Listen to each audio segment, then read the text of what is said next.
Hi, I'm Femi OK. Today on the stream, refugees not welcome in Denmark. The temporary residency status given to Syrian refugees is currently being reviewed by the Danish government. This means that some refugees from Syria may have to go back to Syria, have to leave Denmark, or perhaps will be detained in immigrant centres for an indefinite amount of time. Not all Danes, though, are on board with this, and many have hit the streets to protest in favour of refugee rights. I mean, I think it's very puzzling for most Danes why our government seems to want to take the lead in forcing people back into the hands of a dictator. If I'm thinking back when I was 18 years old, if I would have been sent to some country where there's still some wars raging, while the rest of my family would be in another country, extremely far away, I don't like that, and that's one of the reasons why I support this course. Question that we're looking at today is Denmark abandoning Syrian refugees?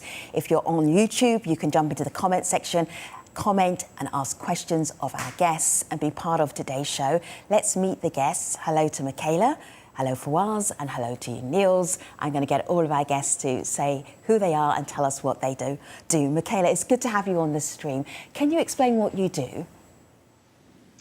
My name is Michaela Bendiksen, and I'm the head and founder of a small NGO in Denmark called Refugees Welcome, and we work for refugees' rights in Denmark.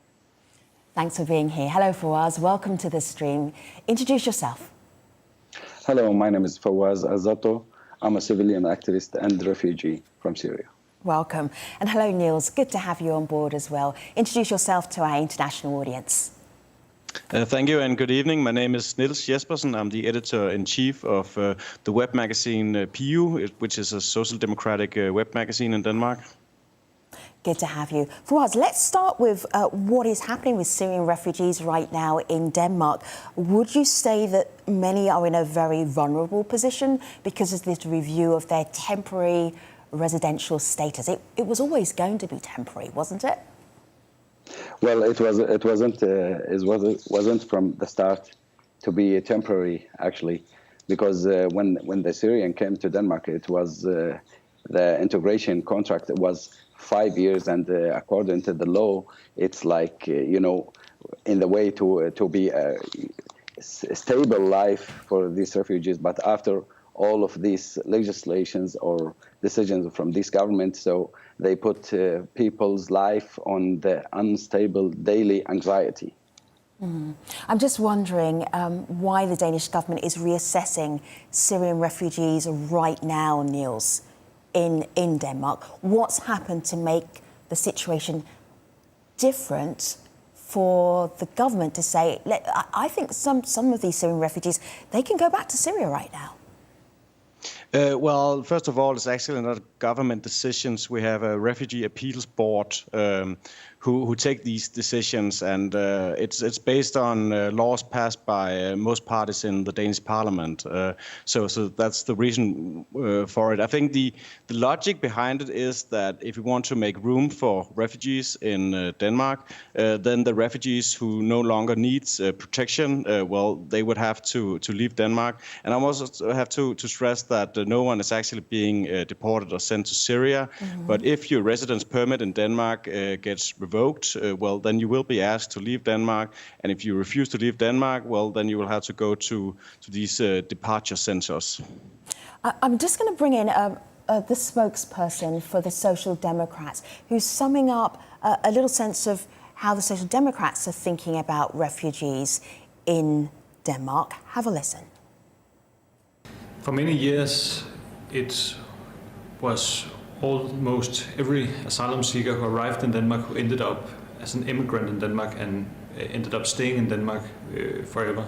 And we have had increased integration problems, challenges since the 1980s, lack of employment, high criminality rates, cultural clashes, and so on. And we don't want to increase these problems every year. Michaela, what I'm hearing there is this concern that refugees might turn into immigrants and that they're going to be permanently part of Danish society. Is there genuinely a problem with that? It sounded from the Social Democrats' perspective that there was a problem and that refugees were trouble. Well, there used to be a problem. The ones who came in the 80s, they didn't integrate as well as the newcomers because we didn't really have a well-functioning integration system back then. But we have that now. It's actually working better than ever, and that's why it's so stupid to change the rules right now. And I have to say, refugees is a long-term thing. If you ask the UNHCR, which are the experts in this world about refugees, they will say refugees in general are in need of protection for 17 years. And I don't think anybody agrees that a refugee should be returned after 17 years in the host country. So refugee is not a temporary thing. It's not something that you can't say that you are a refugee 1 year or 2 years. You are probably going to be a refugee for a long time, and maybe your whole life, yes, and maybe even the next generation. That's how it is if you look back over history. So this new idea of temporarity is just not possible. It's a misunderstanding of the whole concept of refugees and what they have run away from. And with the Syrians, it's extreme. I mean, Syria is in a worse humanitarian state now than during the war in many ways. They have nothing to come back to, these people. And are they supposed to go back to the dictator that they ran away from and to build up his country that he bombed? That's an absurd idea coming from the Social Democrats, really. Like to put people's life, if I might interfere, like it's people. Well, we are treating people instead of being humans, like putting them in a situation like a burden on the society, instead of help them to claim again their humanity, instead of put them in the cases and boxes and treat them like numbers. It's not anymore like human beings. It's numbers for the government, and how many been revoked, and how many came, and how many out, and how many. We are talking about human lives here. Human lives we send into the gates of hell. Niels is writing. Sorry, Michaela. Go ahead. But I'm really curious because Niels is writing. He's scribbling notes down as you're speaking. So, Michaela, you go first, and then Niels, I need you to articulate those notes, share them with the world. Michaela, go ahead. If you look at some of the people who have actually lost their residence permits so far, it's very few so far, but we have a clear pattern of who they are. Many of them are young women. Some of them are mothers, older women with children. They are already integrated into society, many of them, and they are losing their family members who didn't lose their permit to stay here. So this law and this practice is splitting up families. And this concept of a refugee taking up a space of somebody else is just ridiculous in my view. Fawaz is not taking up a space for anybody else. He's working in Denmark. He's a great resource to Denmark. I'm so happy that he's here. And we have enough space for all these refugees that we have taken. We didn't take that many, We have a very, very low rate of refugees compared to the rest of Europe. Niels, do you just not have any space for these refugees who are turning into immigrants? You're just like, there's no space in Denmark. You need to go back to Syria. I think there's a lot of public support for helping refugees in Denmark, but there's not a lot of public support for having a huge immigration that the country cannot control. And I must say, Michaela, I wish you were right, but this integration is not working so well. If you look at unemployment and crime and things like that, it looks pretty bleak. And I also think that's the point, that Denmark has a welfare state, which means that you are entitled to some lavish conditions compared to a lot of other places. And if you go back 40 years ago, there was around 50,000 non-Western immigrants in Denmark, and now there's around 500,000. And I know to American listeners that might not be very much, but in Denmark, which has around 6 million population, that's actually the biggest demographic shift ever in Danish history. Or you have to go back to the Iron Age or something. And there's simply not public support to continue having an immigration of that magnitude. And I think that, and I also think that you're right in pointing out that what is happening right now is that these refugees, they turn into immigrants, and I can perfectly understand that, and I would do that the same if I was in that situation. So Niels, let me put something to you, because I'm not going to allow you to read your entire notepad, because we want to talk to each other.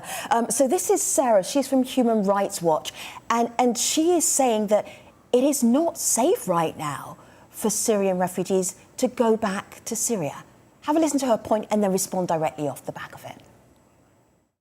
Human Rights Watch has documented ongoing violations in Damascus and Damascus countryside that relate to the root causes for why Syrian refugees had been displaced.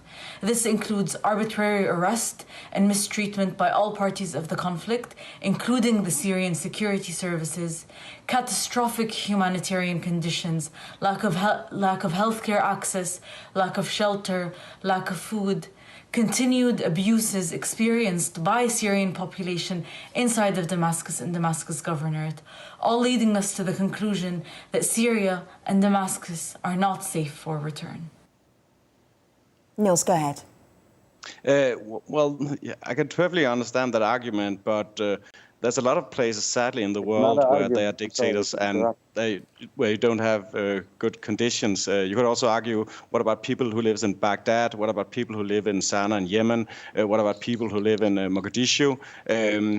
And sadly, the situation is that a lot of countries in the world are ruled by dictators, and I wish that so you're it was realistic to resettle. You're okay with sending people back to dictators from Denmark? Again, no one is being sent back, but if you do lose your residence permit in Denmark, then you will have to leave Denmark. But there are different reasons for getting a residence permit in Denmark. If you are individually persecuted, then you will not have your residence permit revoked. But if you have fled war and general violence, and the area you came from, there's no more war, there's no more violence, at least in that magnitude, well, then there's a chance that the Refugee Appeals Board will reassent your residence permit. But it doesn't make sense to send an old woman, like I just received a message today, there is an old woman, her son is a Danish citizen, and her residency being revoked today. How does that make sense? And in another word, again, we are going back to immigration, and it's like again we treat people like a gog and something threatening the society and the demographic changing and something. It's a human being's life, and you send them back to the war zone, wherever they came from. It's a problem. It's a threat in their lives, and putting them under, some people exaggerating and calling it's psychological terror daily in these people's life. They can't go to school. They are anxious about their homes, their lives, and back home. So after 17 years, after all of the reports, and then you're saying about the Human Rights Watch report and in the situation in Syria, that this is argument. This is not argument. This is a report, and it's not like some amateur who are making these decisions. It's organizations and saying that the situation in Syria is not safe for people to return. And if I may have a few seconds, for Michael said, refugees at least need 17 years to. You can't ask a person who built his new life in the new society 17 years. Okay, you don't have a place here. Go back to. So he is not accepted here and not accepted in the home country, if we call it home country. Guess if I may, I want to bring in the Al Fayyad family to give you an example. Fawaz gave you one example from this week. This is the Al Fayyad family. So mum and the two daughters are being told they have to leave Denmark. The sons are allowed to stay in Denmark because if they went back to Syria, they would be recruited into the army. What a dilemma. Have a look at her story. Have a listen to her family.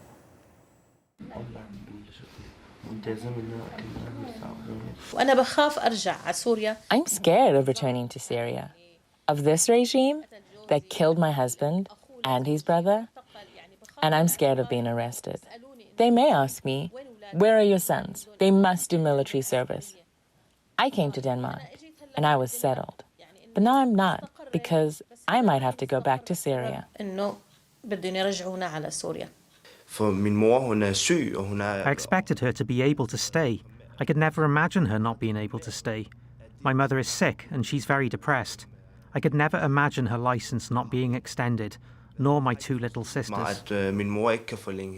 So guess we have our audience watching on YouTube right now. They have some questions for you. I'm going to ask you to respond very briefly so we can get in as many as possible. Arwil says, why did the Danish government take in these refugees in the first place if they couldn't give them protection? Michaela, do you want to have a stab at that one?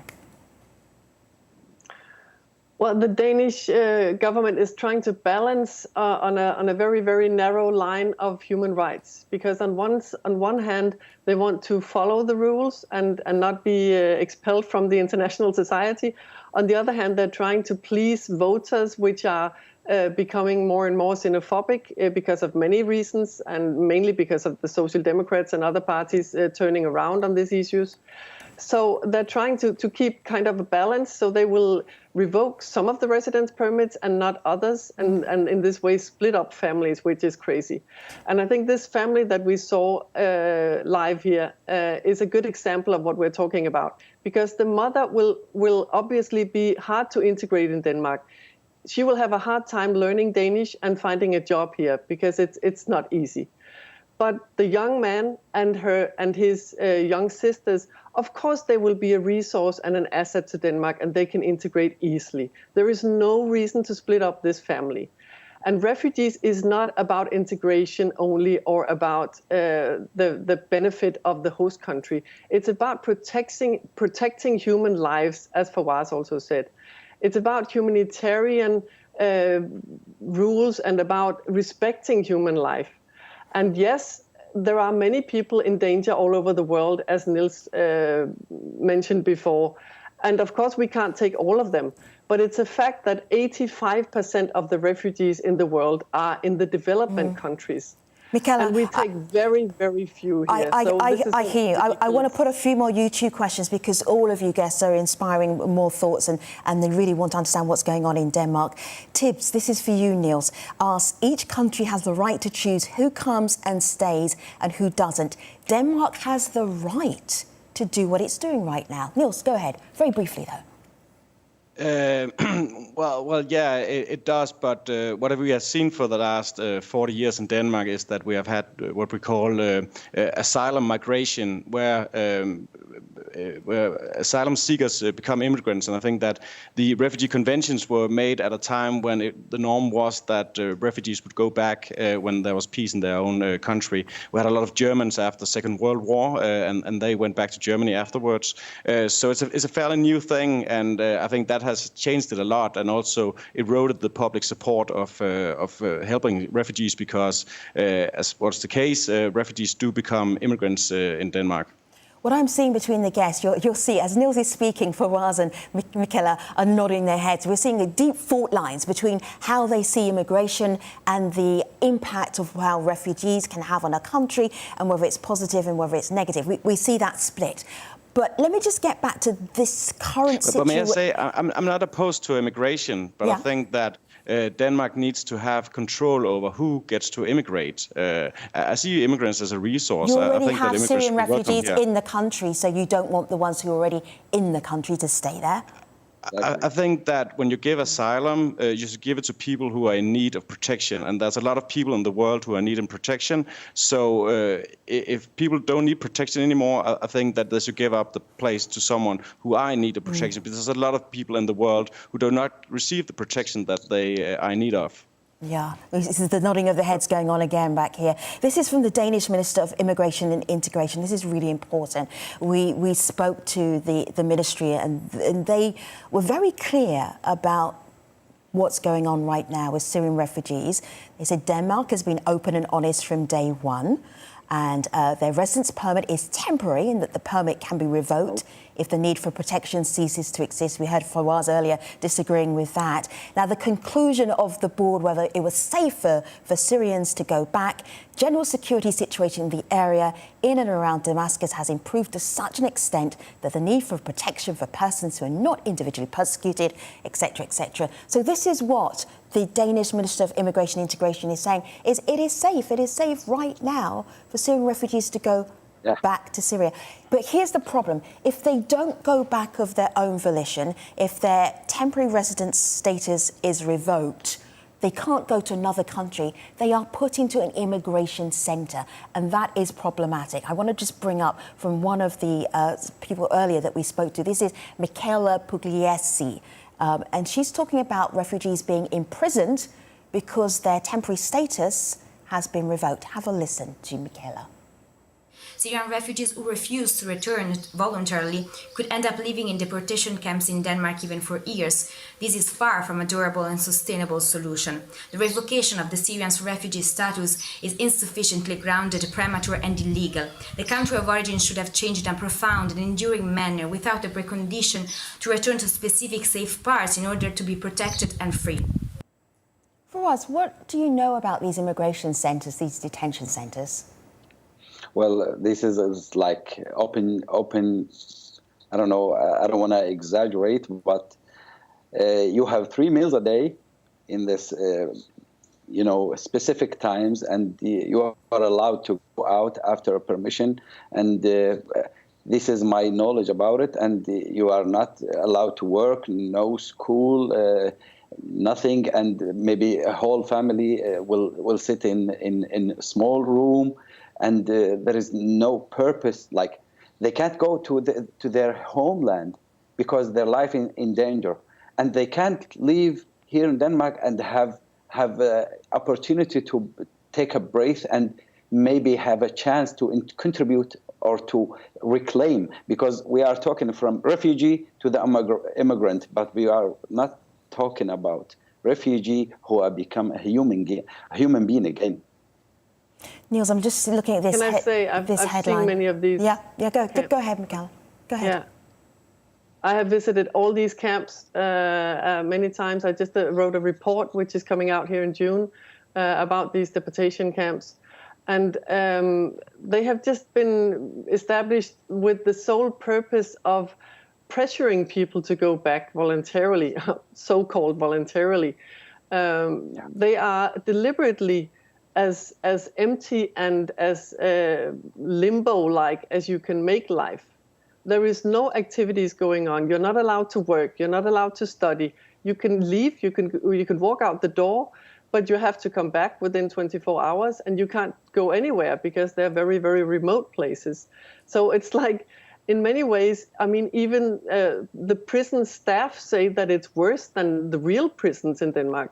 Because in real prisons, you have some rights and you have some activities. You can actually do something with your life, and you have a future and a plan when you get out. These places are just breaking people down really deliberately. The idea to push people to vanish or to flee under the ground, and we heard about many cases. Which they do, and most people will just leave Denmark and never go to these places. I heard about. I don't think anyone would envy anyone who are placed in one of these centers. But if there is no consequence when your residence permit gets revoked in Denmark, if you're allowed to stay and to work and to study and to integrate in Danish society, well, then you do have open migration. Well, then why would anyone leave when their residence permit gets revoked? And I can sympathize with a lot of the things that you two are saying, but please let me spell out. But there's some consequences to it. If you say there's 7 million people in Syria, and I think we all agree that not all of them would try to get to Denmark or the West, but a sizable portion of them would. And if you accept that just being in a dictatorship, not just, but being in a dictatorship, that's so bad, being in an unstable place, that's so bad that you should get resettled other places. Well, what about people in Honduras? What about people in Middle America? What about people in Africa? Well, you can smile at it, but there's really a lot of desperate people who would like the same kind of protection. The debate continues, right? Thank you so much, all of you guests. Thank you, YouTubers, for commenting on today's show. Appreciate you. I will see you next time on the stream. Take care, everybody.